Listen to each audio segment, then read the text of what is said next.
Friends, आप सबका स्वागत है आपके अपने यूट्यूब चैनल फार्म एमसीक्यू में। तो देखो ये जो हम लोग एम्स रायपुर वाला जो क्वेश्चन पेपर डिस्कस कर रहे थे ना, तो इसका जो है 3 पार्ट्स हमने डिस्कस कर लिए थे। इसका जो है ये आज पार्ट 4 है, ठीक है। इसमें जो है रिमेनिंग 15 क्वेश्चंस है, फिर ये जो क्वेश्चन पेपर कंप्लीट हो जाएगा। ओके, तो देखो अभी इसका जो है नेक्स्ट क्वेश्चन देख लेते हैं, है ना। तो ये है एम्स रायपुर का जो पेपर है वो हम डिस्कस कर रहे हैं। जो तो प्रीवियस ईयर के क्वेश्चन पेपर आपको पता ही है, सभी जो हमारे अपकमिंग एग्जाम्स तो उनके लिए इम्पोर्टेंट रहते हैं। ओके, ठीक है। क्वेश्चन है, in the context of mechanism of size reduction of drugs ball mill work on the principle. देखो मिल के प्रिंसिपल तो नो डाउट देखो बहुत ही इंपॉर्टेंट क्वेश्चन होता है। रेलवे का प्रीवियस पेपर देखोगे तो हैमर मिल का प्रिंसिपल आप लोगों से पूछा हुआ है ना। और इसमें देखो बॉल मिल का प्रिंसिपल आप लोगों से पूछा हो, तो मिल के प्रिंसिपल वाला बहुत इंपॉर्टेंट है। तो बॉल मिल का प्रिंसिपल जो होता है बच्चों, इम्पैक्ट एंड एट्रीशन होता है। फ्लूइड एनर्जी मिल जो होती है, फ्लूइड एनर्जी मिल में भी आपका इम्पैक्ट एंड एट्रीशन होता है। हैमर मिल में क्या होता है, इम्पैक्ट होता है। डिसइंटीग्रेटर में भी इम्पैक्ट होता है ना। और अब ऑप्शन देखिए, बॉल मिल में क्रशिंग, ग्राइंडिंग, शेयरिंग नहीं होता, इम्पैक्ट एंड एट्रीशन होता है। क्रशिंग एंड शेयरिंग जो होता है बच्चों आपका एज रनर मिल का प्रिंसिपल होता है। ओके, तो इसका जो ऑप्शन डी क्लियर है। Next, as per the drug and cosmetic 1950 and rules 1945 in which of the following conditions drug shall be deem to be spurious. Spurious drug के बारे में पूछा हुआ है ना। तो इस टाइप से आपका क्वेश्चन है। फिर if it is imported under name which belongs to another drug, if it purports to be product of a manufacture of whom it is not really a product, है ना। तो स्पूरियस ड्रग के बारे में बताना। देखो ऑप्शन इस type से, only one, only two, both या नन, है ना। तो दोनों ही जो है स्पूरियस ड्रग बताई गई हैं। देखिए if it is imported under a name which belongs to another drug, तो ये भी स्पूरियस ड्रग होती है। If it purports to be product of a manufacturer of whom it is not really a product, तो ये भी spurious है बच्चों। तो दोनों स्पूरियस ड्रग बता रखी है। तो ये स्पूरियस ड्रग वाला भी बहुत बार क्वेश्चन आया। देखो एम्स रायपुर में आया, एम्स पटना में भी इस टाइप का क्वेश्चन आया था। ओके, नेक्स्ट देखो question, what is the English meaning of ante cibos. Ante मतलब होता है बिफोर, है ना। एंटी का मतलब क्या होता है, बिफोर, और साइबोज मतलब फूड या मील, बिफोर मील, है ना। तो before ante cibos use in prescription writing. Simple Latin terms के ऊपर क्वेश्चन है, तो एंटी साइबोज का मतलब, एंटी मतलब बिफोर, है ना। तो बिफोर मील हो जाएगा आपका, ऑप्शन ए हो जाएगा। नेक्स्ट है, what is the proprietary name of ribavirin. तो आपका जो है प्रोप्राइटरी नेम पूछा हुआ है, ब्रांड नेम जो होता है रिबाविरिन का, तो देख लो क्या होता है ना। तो आपका जो है ये विराजोल याद रखना है, क्या होता है, विराजोल होता है इसका, ऑप्शन ए। नेक्स्ट है, what is the which of the following is not an advantage of oral और enteral route of drug administration. तो ओरल रूट का एडवांटेज नहीं है ना। ओरल या एंटीरियल रूट भी इसे कहते हो, तो एडवांटेज नहीं है। Onset of drug action is tardy, tardy मतलब कि स्लो, धीमा। तो अगर ऑनसेट ऑफ ड्रग एक्शन इसमें स्लो होता है, इकोनॉमिकल है, तो एडवांटेज हो गया। कन्वीनियंट एंड सेफ है, complications of parenteral therapy avoided, ये तीनों तो एडवांटेज है। बट बच्चों नोट पूछा है तो option A, onset of action slow है, तो ये एडवांटेज तो नहीं होगा, है ना। ऑप्शन ए हो गया। Next, which of the following is the classification of alkaloids Rauwolfia. Rauwolfia जो है इंडोल एल्कलॉइड्स में आता है। इसमें रिजर्पिन होता है जो बच्चों एंटी हाइपरटेंसिव होता है, एंटी हाइपरटेंसिव। देखो एंटी हाइपरटेंसिव कह दो या फिर हाइपोटेंसिव कह दो बच्चों, एक ही बात है। इसमें मेरे बच्चे कंफ्यूज जाते हैं, कैसे हो जाते हैं। हाइपोटेंसिव या कह दो या फिर एंटी हाइपरटेंसिव, एक ही बात है ना।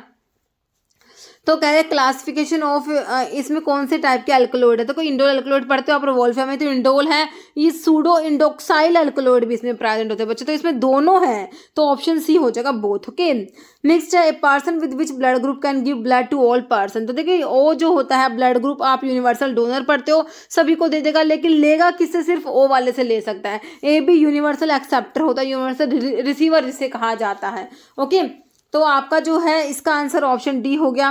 नेक्स्ट है, dash is third generation intrauterine device. तो थर्ड जनरेशन जो इंट्रायूटेरिन डिवाइस होते हैं आईयूडी, तो उसमें कौन से आते हैं, लिपेज, लूप, कॉपर टी, नोवा 7 नहीं आता। इसमें प्रोजेस्टा सर्ट जो ये हॉर्मोन्स वाली प्रेपरेशंस होती है ना, तो प्रोजेस्टा सर्ट आएगा थर्ड जनरेशन में, option D. Next, dash means rapid spread of disease attacking many people in a reason.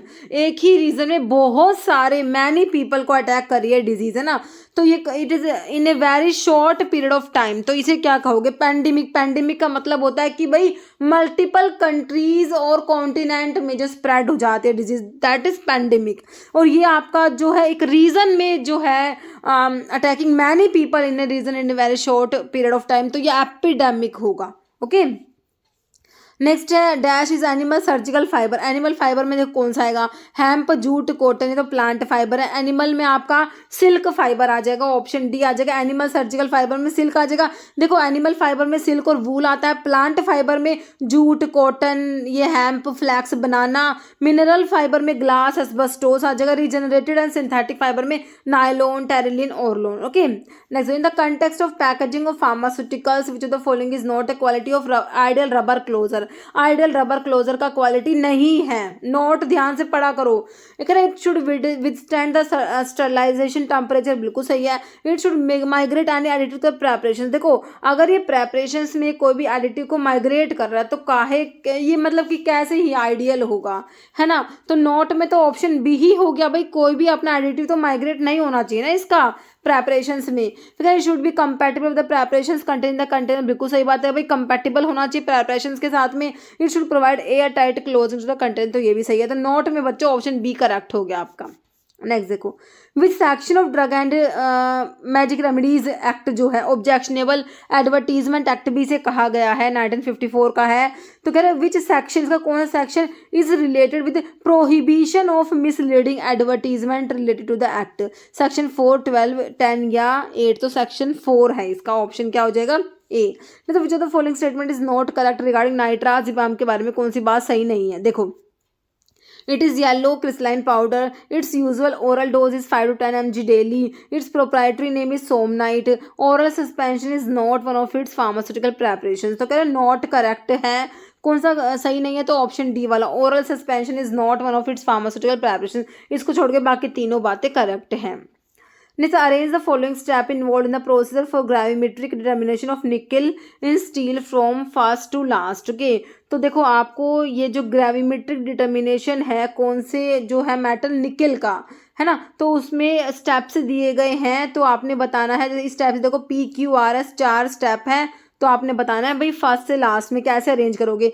सबसे पहले कौन सा आएगा, P आएगा, Q आएगा, R आएगा, ऐसा आएगा। देखो कह रहा है bringing nickel present in steel into solution as Ni2 ions and oxidising iron 2 Fe3 ion. ठीक है, सबसे पहले तो ये लिखा हुआ। फिर कह रहा है selective precipitation of nickel ion with DMG dimethyl glyoxime, इसका ये होता है ना इन अल्कलाइन मीडियम। फिर फिल्टरेशन, फिर वॉशिंग, कूलिंग एंड वेइंग। देखो ये बिल्कुल सही है, प्रेसिपिटेशन होता है इसमें, उसके बाद क्या होता है फिल्टरेशन होता है, उसके बाद वॉशिंग होता है और उसके बाद वेइंग होता है। जो ग्रेविमेट्रिक एनालिसिस जो होता है उसमें ये स्टेप्स फॉलो होते हैं। तो ना ये लाइन वाइज ही लिखा हुआ है, तो PQRS ही आएगा, इसका ऑप्शन ए हो जाएगा। ओके चलो भाई ठीक है।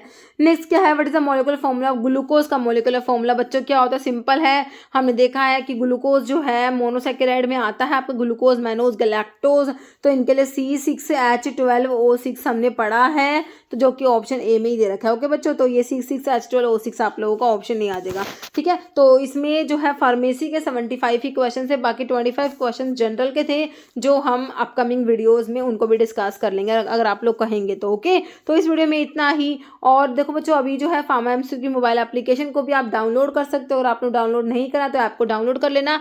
वहाँ पर एम्स का जो है जो क्रैश कोर्स भी हमने स्टार्ट करा हुआ है, जहाँ पर ये सारा मटेरियल जो है आपको PDF की फॉर्म में भी मिल जाता है। PDF जो है ऐप में डाउनलोड होती है, तो ये भी बात आप याद रखना। ठीक है, तो मिलते हैं नेक्स्ट वीडियो में। ओके।